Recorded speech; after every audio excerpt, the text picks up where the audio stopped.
Hey, what's up guys? Welcome back to the channel. This is Uphill Will and I am Will.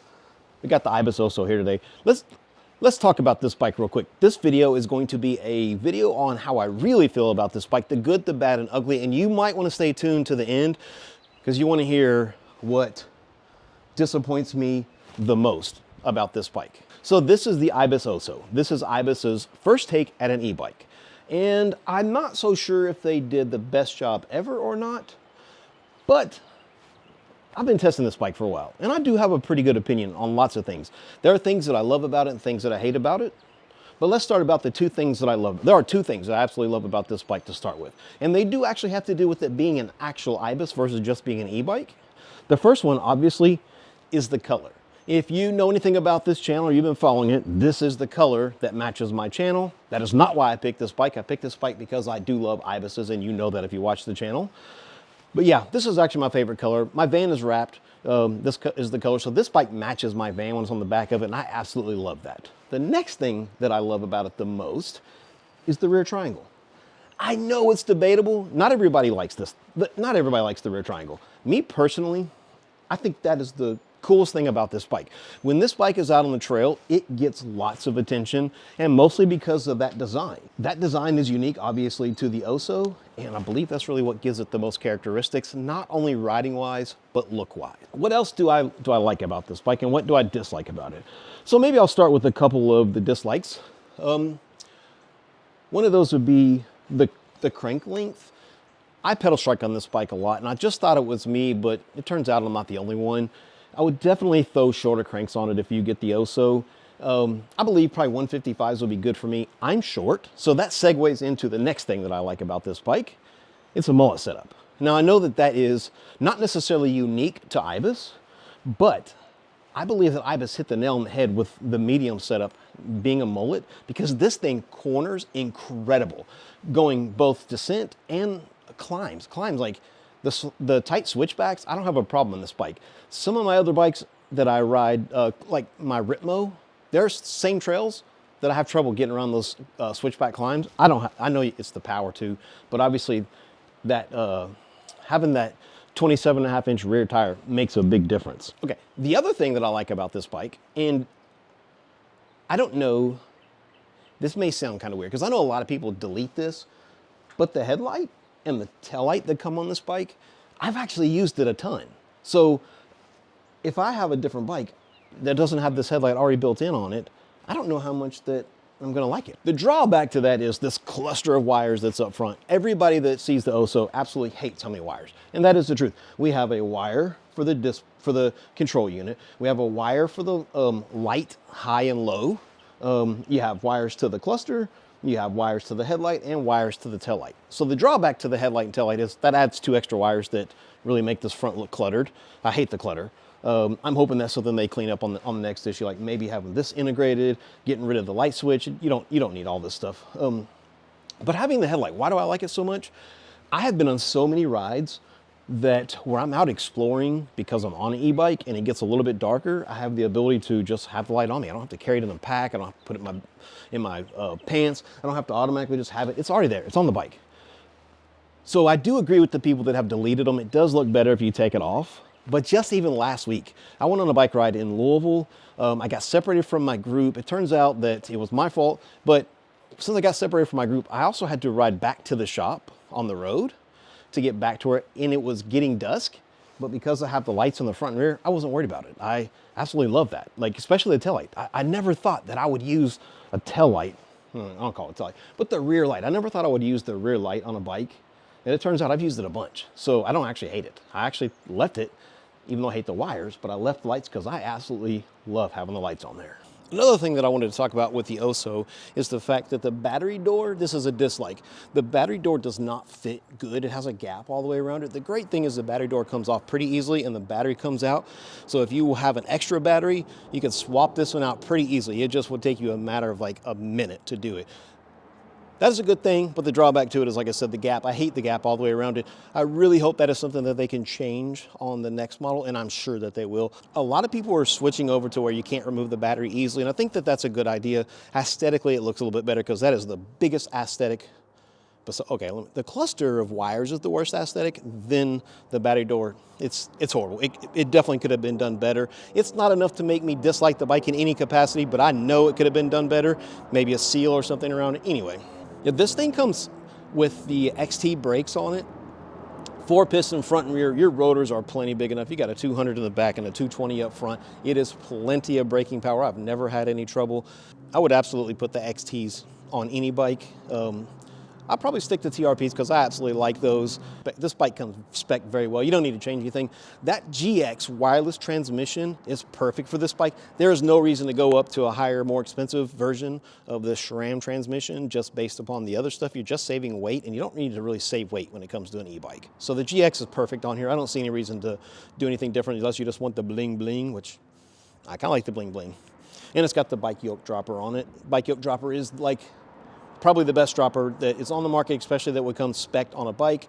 Never would I change that. The bike yokes are great. Okay, so now let's talk about the ride characteristics of the Oso and what I like about it, what I dislike about it.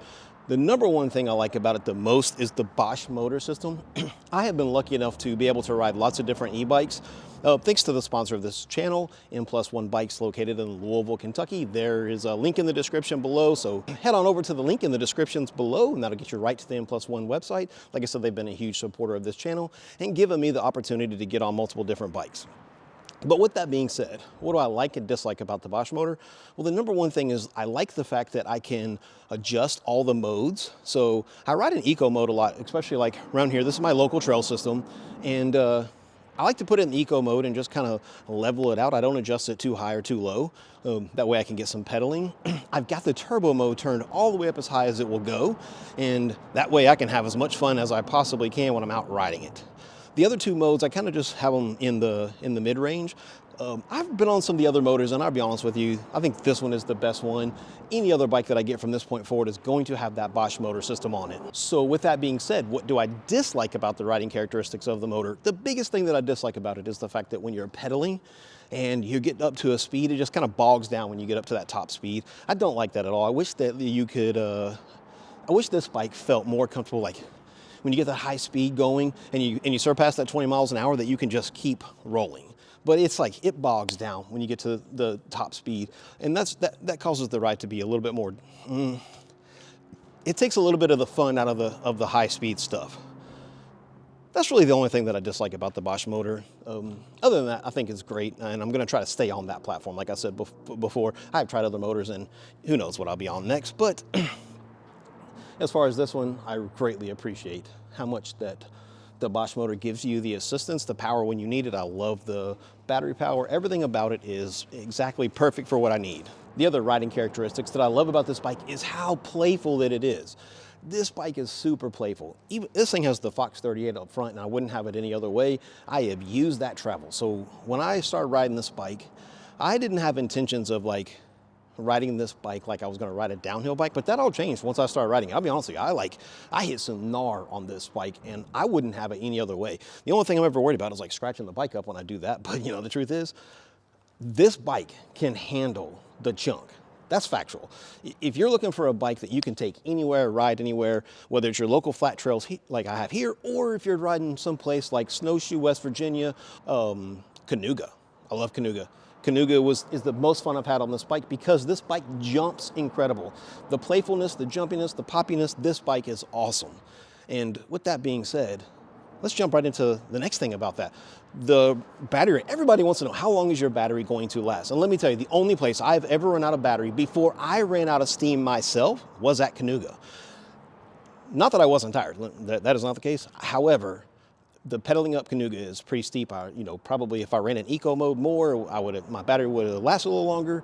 And another time that I ran my battery out was when I went on a group ride with a bunch of friends not here long ago, and we actually had every single e-bike that there is, or at least all the e-bikes that we sell for sure. We had Yeti, Rocky Mountain, Pivot, and Ibis, and honestly, almost every single bike ran out of battery at the same time. There is one that did not, and that might be the bike that you see me on next. However, drop in the comments below if you think you have an idea what that might be, because I'm definitely going to try it out. So my overall, who do I think this bike is for? I think this bike is for the person that wants to do it all, ride everywhere. You can ride flat trails, because I do all the time. My trails in this area, I live in Frankfort, Kentucky, and it's pretty flat. So I ride this bike on my days of recovery, or like we have a jump line that we built here, and I love taking it to the jump line, so absolutely this bike is fun for that. I don't know that I would change anything about the bike. I have kept this bike almost 100% stock since I bought it, and I was very intentional about that. I didn't want to change anything up because I wanted to see how good Ibis did. And here's the thing. I told you in the beginning of the video, there's something about this bike that makes me upset. And I'm going to get into that right now, actually, because you need to hear this. If you're thinking about getting an Ibis Oso, you need to hear why I'm upset about this bike. And here it is.